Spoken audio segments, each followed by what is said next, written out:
2023학년도 2학기 중간고사 풍동고 생명과학원 내신 분석 리포트입니다.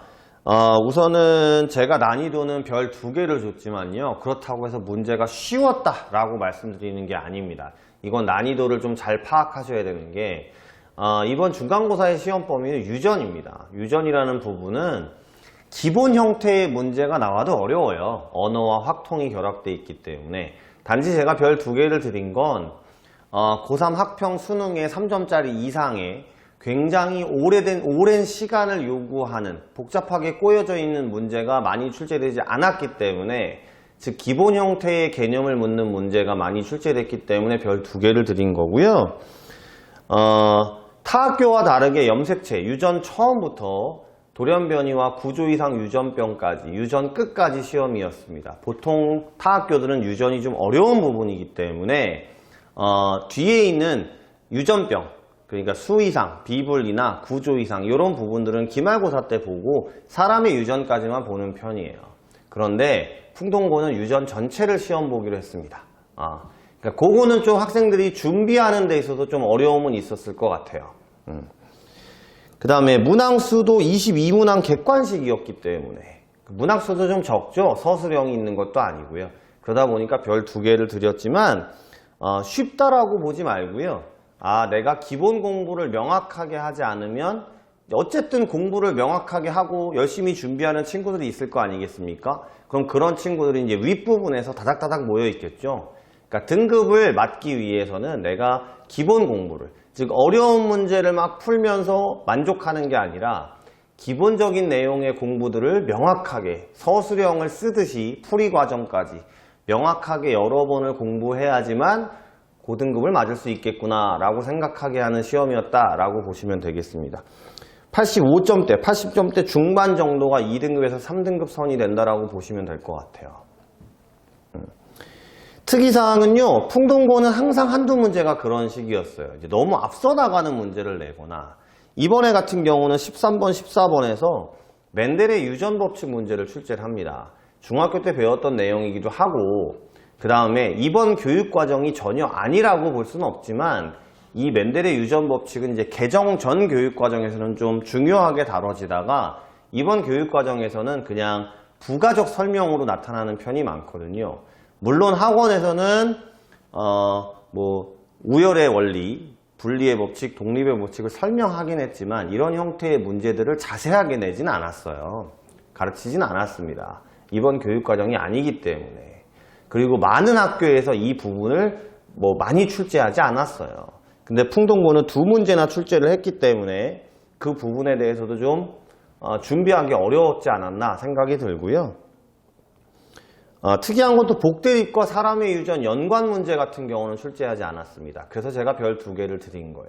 아무래도 사람의 유전 가계도는 이렇게 복대립 다인자와 단일인자 연관 이런 것들이 들어가면 이 길을 찾거나 하는 데 있어서 그림을 다 그려야 되는 시간적인 압박이 필요하거든요.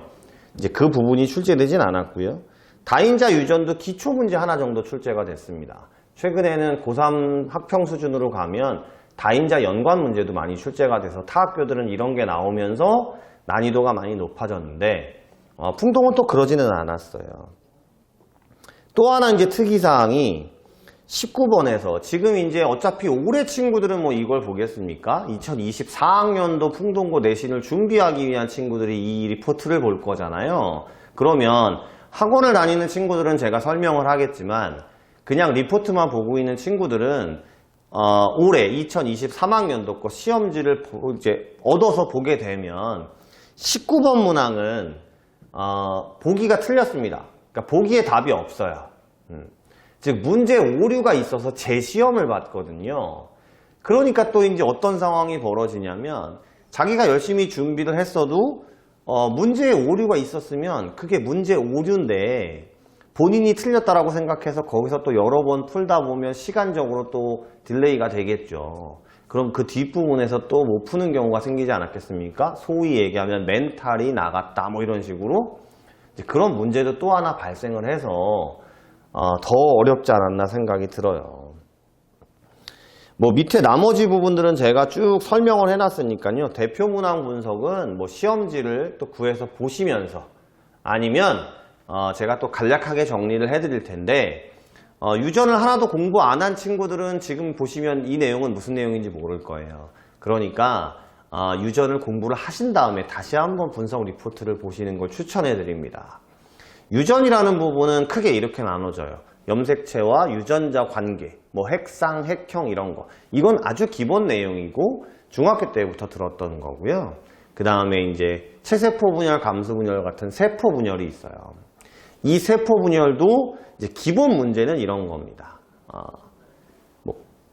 기간이 있어요. 간기, 전기, 중기, 후기, 말기. 이걸 기간을 나눠서 그래프도 있고 그 다음에 염색체의 이동과 관련된 그림도 있어요. 이런 기본 형태의 문제가 딱 있고요. 이걸 공부한 다음에 최근에는 체세포 분열, 감수 분열에서 중요한 킬러로서 나오는 게 염색체 그림을 그려놓고요. 이걸 가지고 핵형을 가지고 종을 찾고 그 다음에 상동 염색체와 대립 유전자 유무를 가지고 핵상을 찾고 ENN 그 다음에 염색체를 가지고 성별을 찾고 해서 개체를 맞추는 이런 형태의 문제. 여기서 또 X 염색체나 Y 염색체를 빼기도 하고 이런 킬러가 하나 있고요. 그 다음에 유전자와 염색체의 유무를 가지고 OX 이렇게 써놓고 빈 칸도 많아요. 이걸 가지고 ENN을 찾고 성별을 찾는 문제. 아니면 유전자의 DNA 상대량을 숫자로 씁니다. 0, 1, 2, 4. 그래갖고 감수 분열 관계에서 매치업을 시키거나 아니면 이 관계를 가지고 뭐 암컷, 수컷을 찾거나 이런 문제들이 굉장히 시간이 걸리고 어려워요. 제가 학원에서는 크게 7개의 챕터로 나눠서 학생들에게 나눠주고 설명합니다. 그것만 따져도 문제가 100문제 이상쯤은 돼요. 이렇게 되고요. 그 다음에 가계도 같은 경우는 또 기본적인 가계도도 있죠. 상염색체, 성염색체. 이건 중학교 때도 또 배워왔지만 생맹 같은 거. 근데 다인자, 복대립 이게 연관까지 들어가면 또 심화되죠. 거기다가 비분리, 돌연변이 이렇게 굉장히 넓은 내용들이 있기 때문에 학생들이 공부하는 데 있어서 생각보다 쉽지 않습니다. 기본 형태라고 해도 이만큼을 공부해야 돼요. 그러니까 오랜 시간이 좀 필요하다라는 거고요. 또 혈액형도 집어넣기 때문에 그래서 문제에 오류가 있었기 때문에 아까도 말씀드렸지만 이번 풍동고 학생들이 제가 난이도는 2개를 줬지만 훨씬 더 어렵다라고 느꼈던 친구들도 있을 것 같으니까요. 우선 2024년을 준비하는 친구들은 이 시험지를 받아보셨을 때 항상 생각하실 게 난이도가 2개니까 내가 이거를 빨리 이게 중요한 게 아니고요. 그리고 수능 특강이나 고3 학평 문제를 풀 때도 빨리 이건 하나도 안 중요합니다.